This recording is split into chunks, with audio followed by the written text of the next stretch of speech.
Merits and demerits ez'ezogundi. Nze njagala kumanya business y'okugula amataka nga bw'etunda ey'okugula amataka land.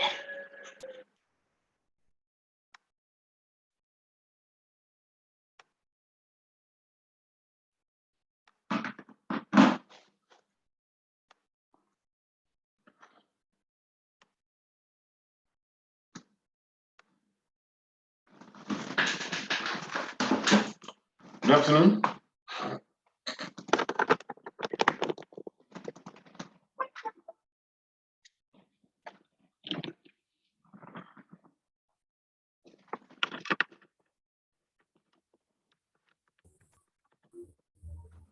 Good afternoon, teacher.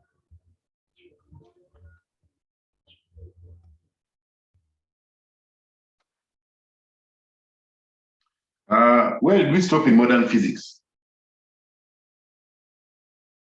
Ourselves that energy of an electron is negative, and where we had seen this equation was meaning that m is the mass of an electron,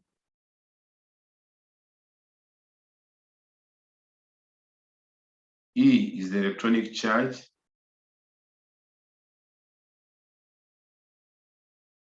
of an electron, then epsilon naught is permittivity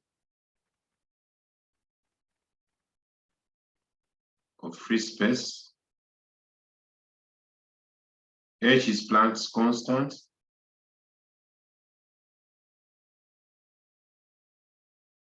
and the N is the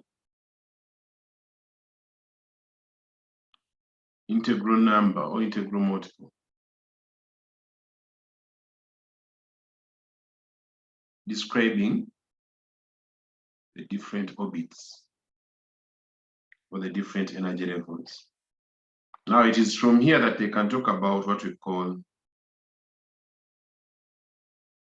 the negativity of the energy. They can ask you to explain why the energy is a negative.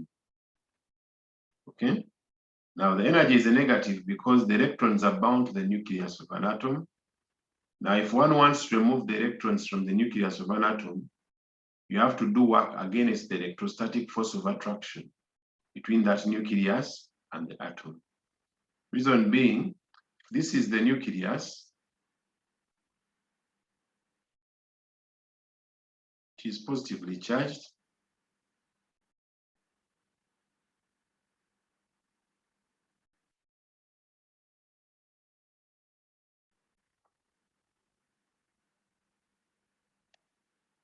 Then we have the number of electrons as they go on increasing.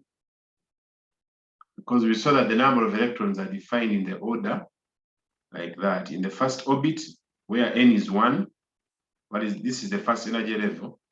The first number of electrons are supposed to be 2. And the second one is supposed to be 8. And the third one, 18, like that. And the fourth one, when n is equal to 4, you get what? 16 times 2, which is 32. That is how they're supposed to be described in their different orbits. Now, these electrons are bound. The reason why they're in these orbits is because they're getting a force of attraction to the nucleus. So to remove them from those orbits, you have to do work against the electrostatic force of attraction, and that is why that work is negative. Whenever we do work against a force, we do work when the force is acting in an opposite direction. That force's work done is always negative. It's the same explanation for also when you're looking at work done in what? There's another work done which is negative. When you're doing work to remove a charge which is negative from a positive charge, because the positive is attracting the negative, the work you do is going to be negative. The reason being there is a force of attraction. And for you, you're trying to separate these charges, yet they have an attractive force. So the work you do is against their electrostatic force of attraction. Therefore, also another point here is increasing R is associated with increasing the radius. If you have the radius R, when you increase R, you're increasing the orbits. Yeah. or you're increasing the value of n. So if this is where n is equal to 1, this is where n is equal to 2, and this is where n is equal to 3. So the increase in R brings about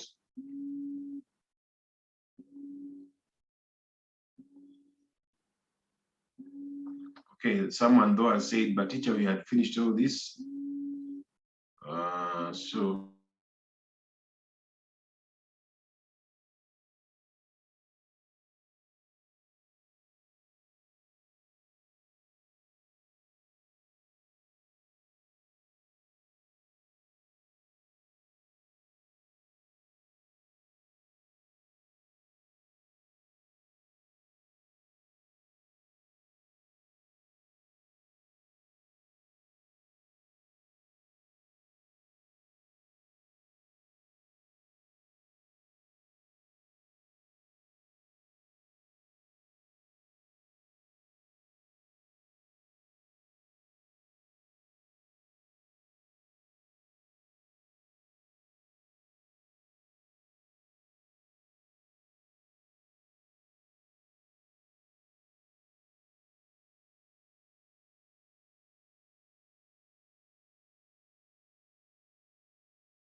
someone has said we had finished all that. You had covered up to excitation energy. Okay. So if you had covered up to excitation energy,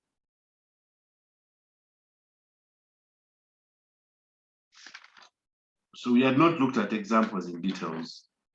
Okay, let me give this example. It means people are not making notes. If people don't know exactly where we stopped, you are not making notes. The reason may I have a challenge of not knowing it's because I'm teaching so many people.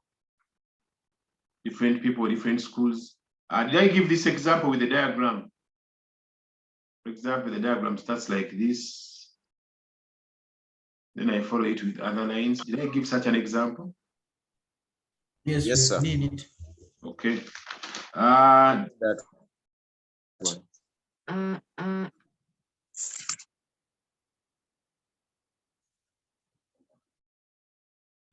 Okay.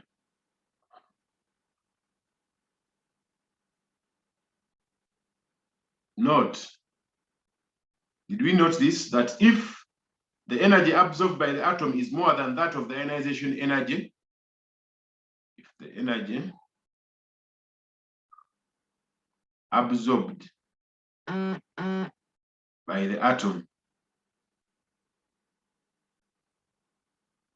is more than ionization energy,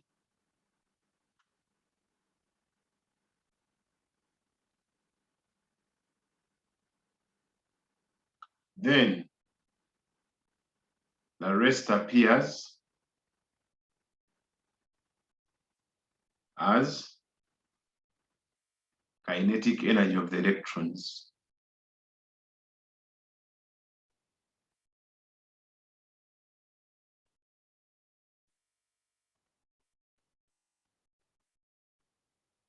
From which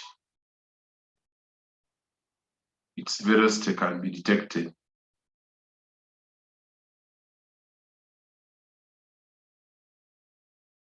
Did I talk about that note? No. Okay. So have that note down, then we look at an example in this category.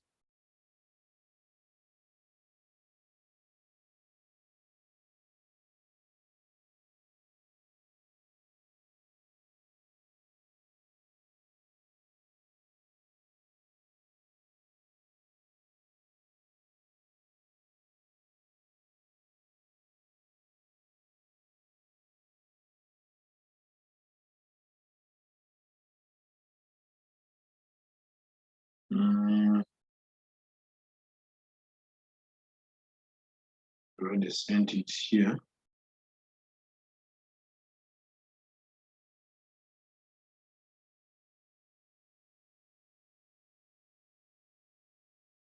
Okay, I've also sent them to you now to our group. So the examples of this category can take on this shape.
So as we wait for the question to surface, we are also going to talk about what we call types of spectra that we expect in the hydrogen atom.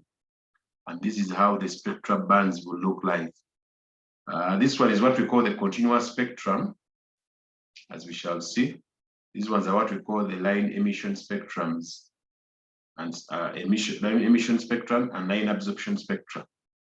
Whereby for line absorption, we have lines displayed on a bright background. Then line emission spectrum, we have lines displayed on a dark background. Then for continuous spectra, we don't have lines. We don't have a spectral line. We don't have a clear line that shows. For example, these lines, you see, this is purple, thin, purple thick. This is, I think, what? Light blue. This is red. This is black. All these ones are black lines. Then for this one, does not have any line crossing through them that it is displaying maybe blue or displaying purple. There is that continuity which is being displayed. So we are going to see those differences also today in those spectra. It's just that our WhatsApp line is failing to upload. Have you been in position to receive them on the group?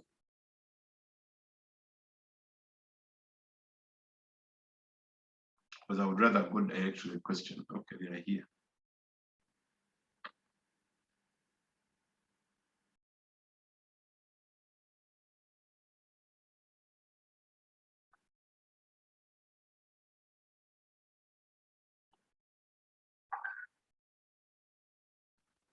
Hope you can see my WhatsApp group. Okay. So here is the first question. It says, who can read for us the question? Abdi, read for us the question.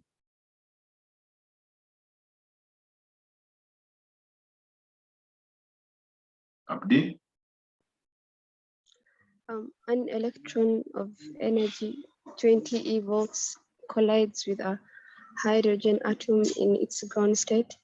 The atom is excited. Is it? Yeah. Excited into a high energy level and scattered with reduced velocity. The electron returns to its ground state with emission of a photon of wavelength 1.216 exponent -7 meters. Find the velocity of the scattered electron. Okay, thank you so much. So they have given us the wavelength of the photon. So the energy of the photon can be got from HF, which HF is the same as HC over lambda. So the energy of the photon is going to be equal to, this is energy of the electron. The energy of the photon is going to be 6.64 times 10 to the power -34 Planck's constant times speed of light 3 times 8 power 10 power 10 divided by the wavelength, which is 1.216 times 10 power -7. What is the energy of the photon?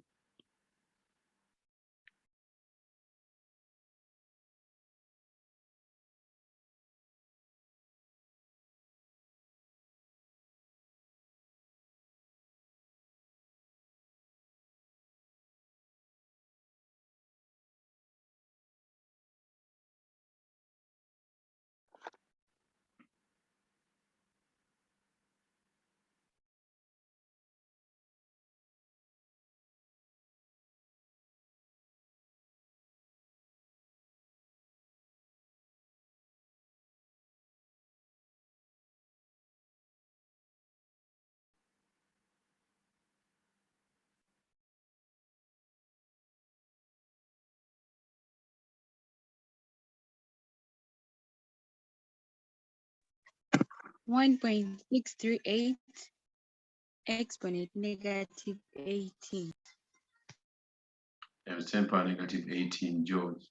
What was the energy of the electron? The energy of the electron was 20 times 1.6 times 10 power -19. What does this give you?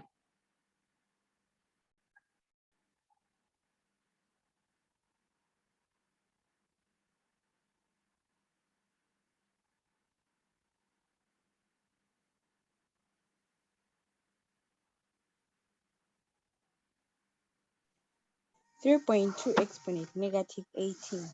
3.2 exponent -18 joules. Now remember, we said the difference in energy corresponds to kinetic what? Energy. So the change in energy is equal to Ke, which is equal to 1/2 mv squared. So the difference would be 3.2 times 10 power -18 minus 1.63 times 10 power -18 is equal to 1/2 mv squared. Can we make V the subject? When you subtract, you'll get twice of what? 1.57 times 10 power -18 divided by mass of an electron times 10 power -31. Compute with the calc and then get us the answer.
Answer?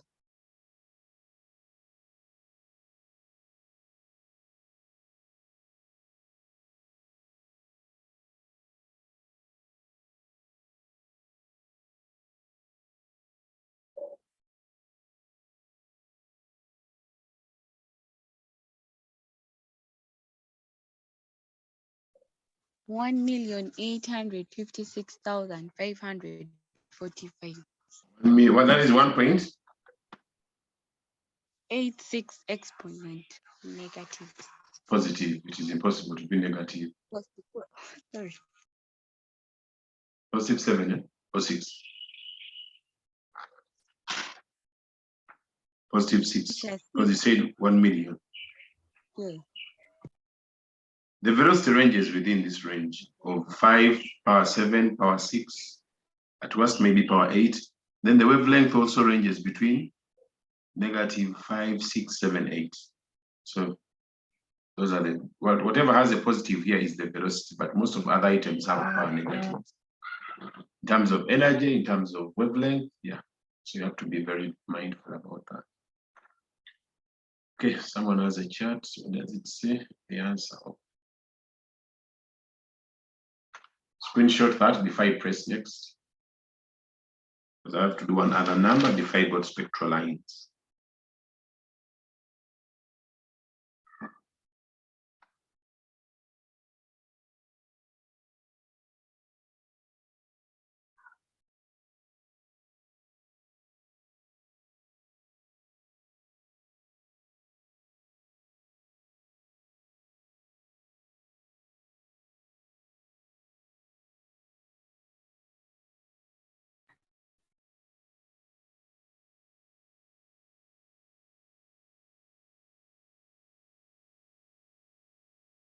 Okay, I think we're done.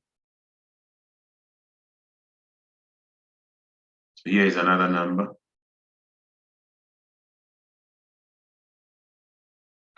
Now this one says,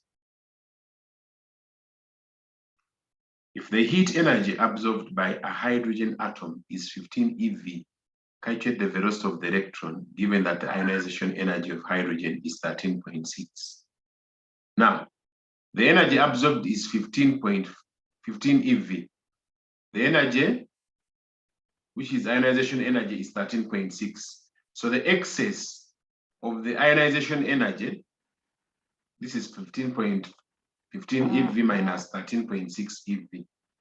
The excess is equal to change in energy, which is the kinetic what? Energy.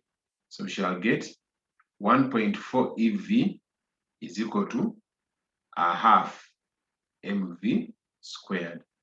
Then you can find the velocity from 2 times 1.4 times 1.6 times 10 power negative 19 divided by 9.11 times 10 power negative 31.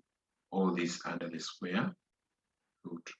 With this, you can definitely get the velocity with which the electron is moving as a result of getting the extra energy on top of the ionization what? Energy.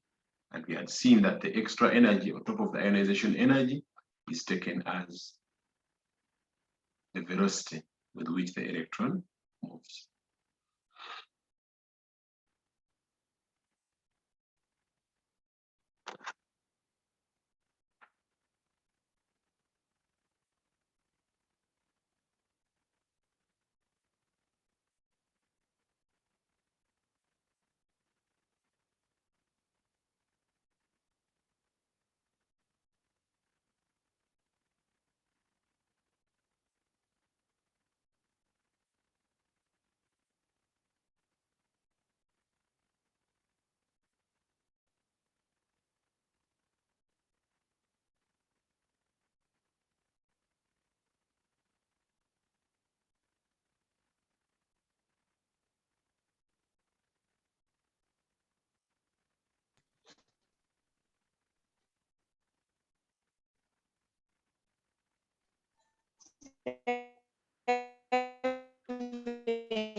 7.01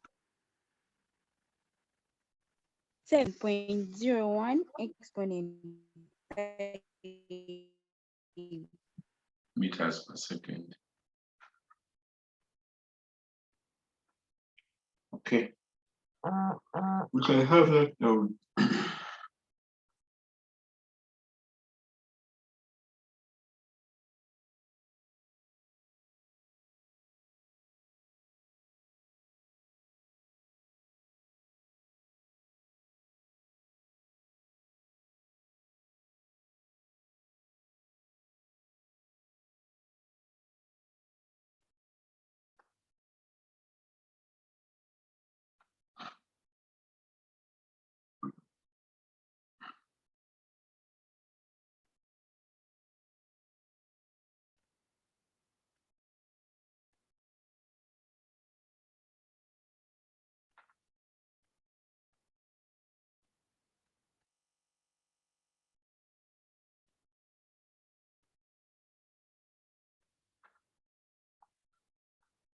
So we have types of spectra. And in types of spectra, the first type of spectra is what we call the emission spectra. And this is a spectrum in which light is given out by a source. It shows different characteristics which depend on the nature of the source.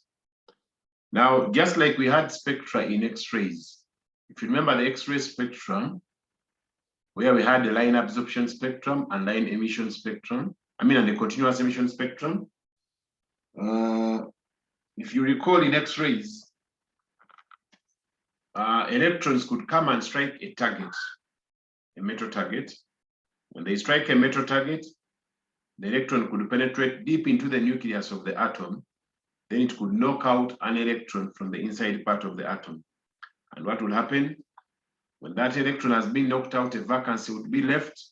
Then electron transition would occur with the emission of spectral lines, which are X-ray photons of different wavelength. Now here, we are also going to see something similar, a little similar to that, whereby there are three types of emission spectra. And the first one is what we call the emission line spectrum, which is right here. And this one, when a low density monochromatic gas or vapor is heated to a very high temperature, electrons jump to higher energy levels because they have gained energy. Now, when electrons fall back to lower energy levels, they emit radiations of definite wavelength. And the bright line against the dark background is what? Is formed.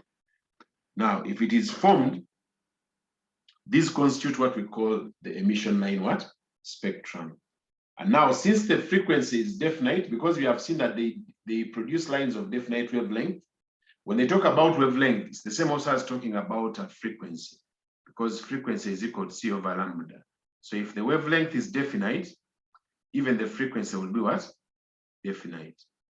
So because they produce definite frequency for a particular element, then it implies that the energy levels of the different series of orbits are also discrete. And therefore, the frequency of the line can be used to uniquely identify the element.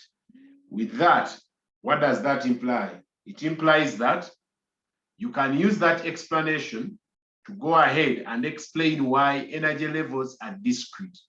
They can ask you to explain why energy levels are discrete. And in that sense, you can use this presentation, which I've sent you as a write-up, and then you can be in position to explain. So if you take a look at a tour for our images, where are our images? Where you wanted to show you what this calls for.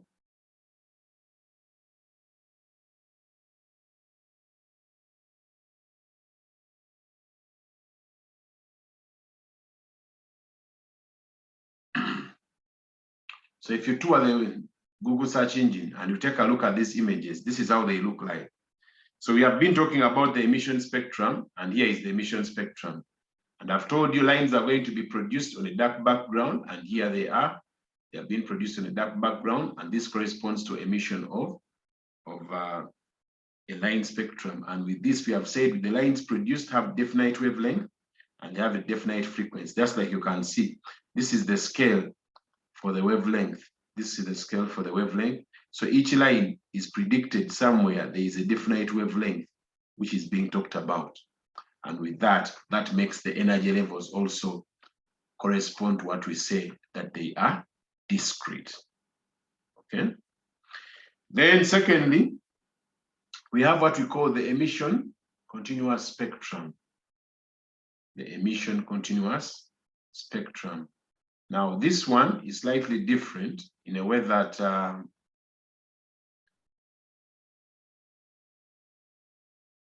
want to talk about the second one. Here it is. I've also shared it already. The continuous spectrum, someone should read for me this. Matov Brian, read this statement up here, part B.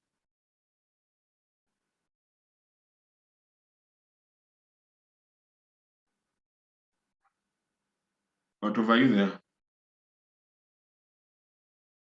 Saulo Weapons. Matov, okay, read, huh?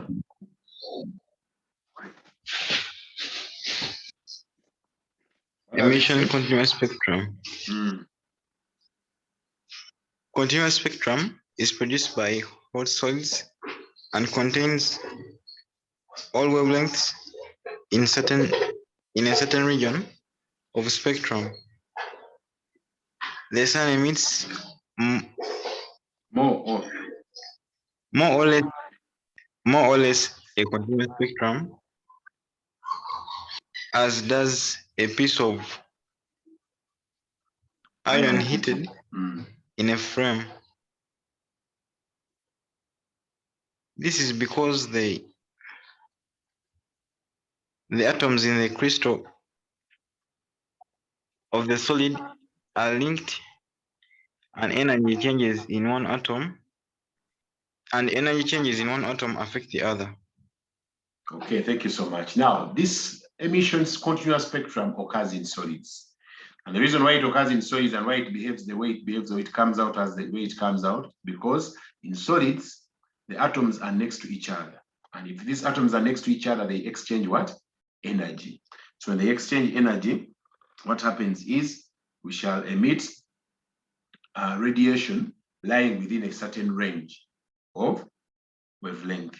And if you go back and look at our images, you can see that, where is our image? It is here. I hope you can see this. When you come back and look at our images, they will look like this, whereby the continuous spectra is what we have just talked about, this one.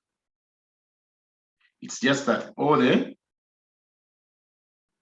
spectra lies within a given range, but you cannot be definite enough to say that this one which has been produced has this wavelength. Why? Because there is that blend which is happening between the two different, for example, the different colors. If this is purple, it blends with this blue blends with the green blends with the yellow blends with the red. So all we can conclude that is that this continuous spectrum, it is continuous from one color to another, from one wavelength to another, as a result of the different solids having atoms which have energy exchange next to each other as the atoms are close to each other in the solids. So therefore, you cannot have a definite or a discrete line that is demarcated, just like we had in the emission spectrum. Then we have also what we call the last type of emission. It's called the emission band spectrum.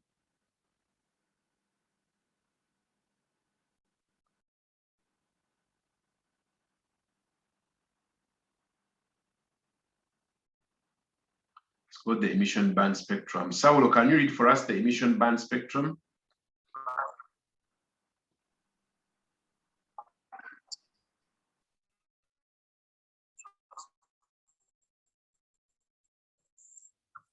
It causes of bands emitted by gases, oxide dioxide, etc. The bands produced by heavy molecules together, while these of light molecules are widely spread. So you will see that the bands produced due to the heavy molecules of a gas or a liquid are close together. Then those ones which are produced due to the light molecules of the liquid or the gas, they are scattered away from each other. I also have an image which can show or represent some of these illustrations. Let's check on the images. Where are you?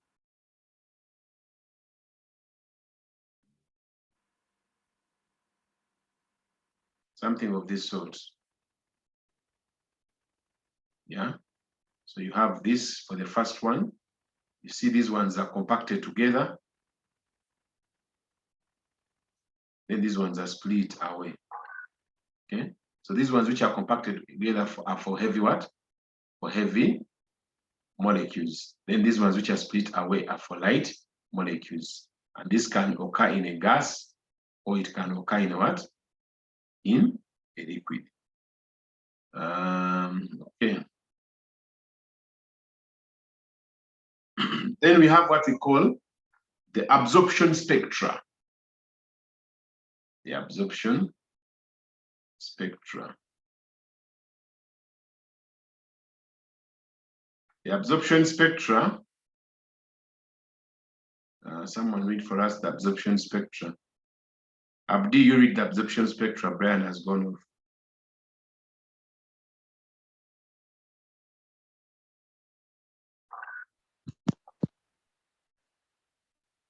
An atom can absorb energy from a photon, displacing an electron to one of the higher energy levels. This photon is absorbed. When it returns to the ground state, the excited atom will emit radiation of the same wavelength as the absorbed photon. This reduces the intensity of the radiation in the photon. A dark line is seen on a bright ground whose wavelength is equal to that of the absorbed photon. This constitutes the absorption spectra. Okay, so what are we saying here? We are saying an atom can absorb energy, yeah, from a given photon. If you remember photoelectric emission, I talked about photons, where photons are packets of energy. Sometimes we call them quanta.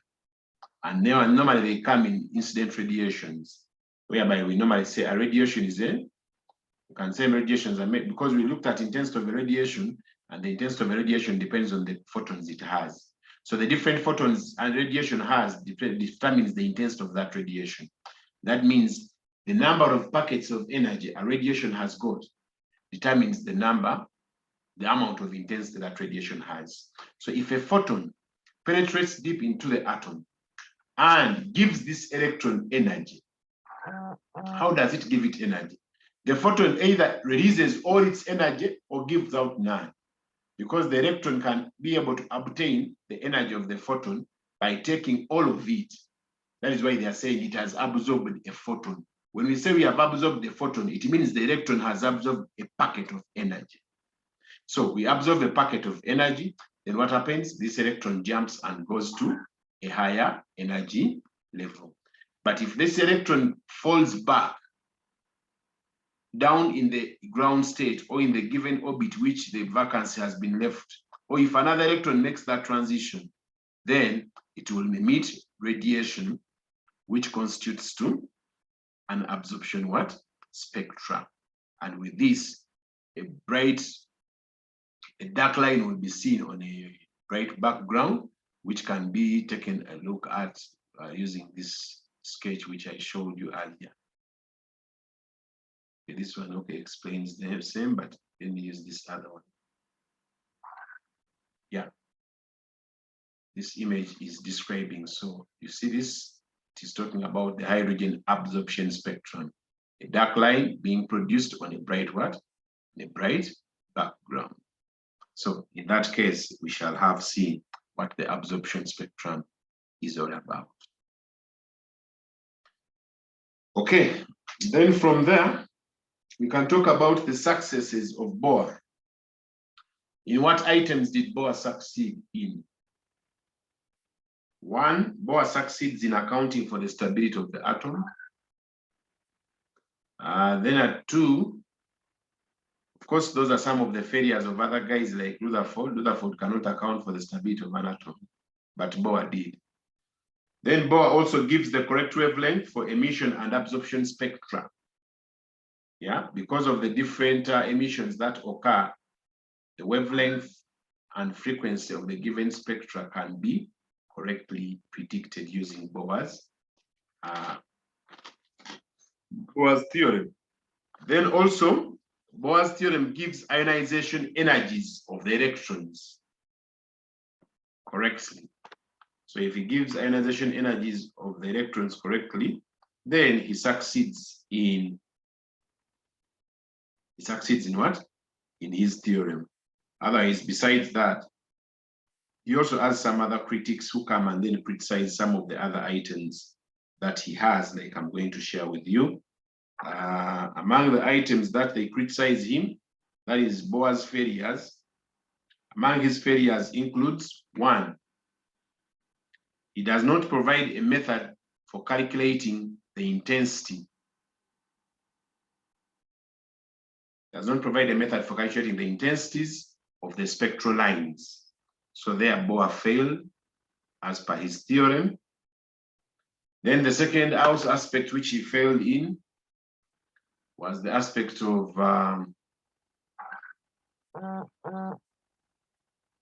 the successes are down there on that page.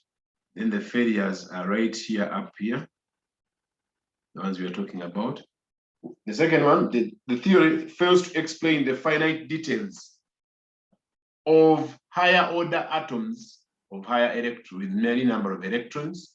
But more so, it was also discovered that even his hydrogen atom he looked at, he fails to explain the finite details of the hydrogen spectrum. So those are some of the challenges we can mention right now. You can go and mention other items and look for them from Mr. Google and put in Bohr's failures of the theory of an atom. You'll get different items mentioned.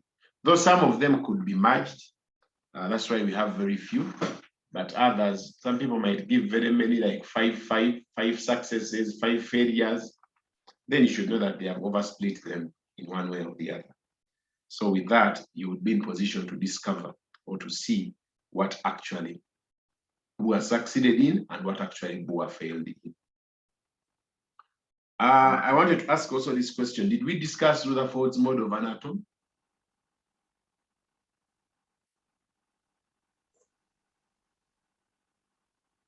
Guys? Yes. Okay. That is, we discussed the distance of closest approach and the like. So with that note, allow me to say that we are done with the structure of an atom and we are left with one topic, one area. That one area is called the Millikan's oil drop experiment. Did we discuss the Bainbridge mass spectrometer and positive ions?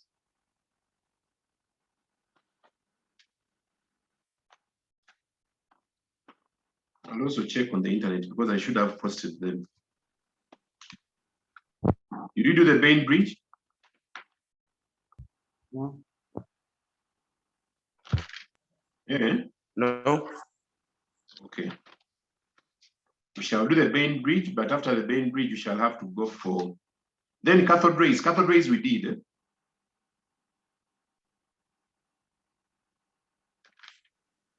Yeah, we just did them recently. We did the cathode ray oscilloscope. Yes, we did it. The cathode rays we did as cathode rays, where we talked about a Maltese cross. Then we talked about how to show that cathode rays possess energy, move in a straight line. I remember discussing those things.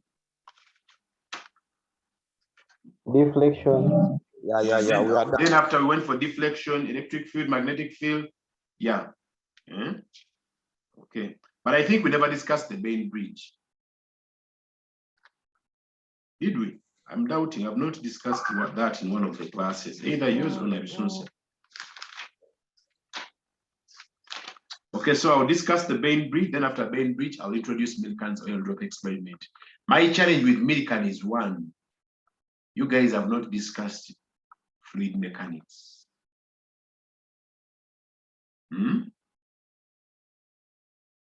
have not discussed fluid mechanics. I will either explain in details how the equations come about as per what fluid mechanics talks about, or you can say, teacher, first go for some fluid mechanics, then you come back. I don't know. What do you suggest? Should we finish modern at once and we say that we are done?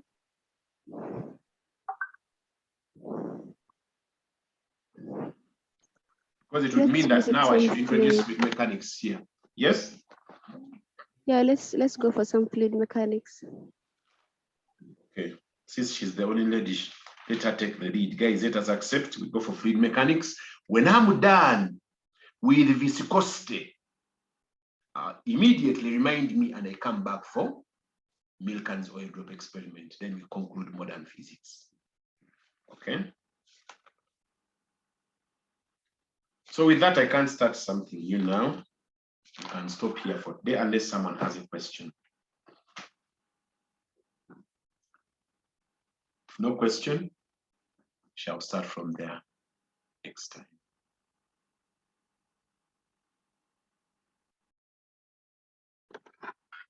Okay.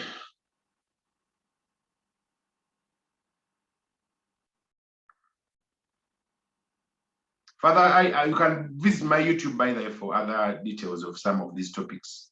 Some of you can always visit there. Those of you who might have missed, and I have some of them there, please attend.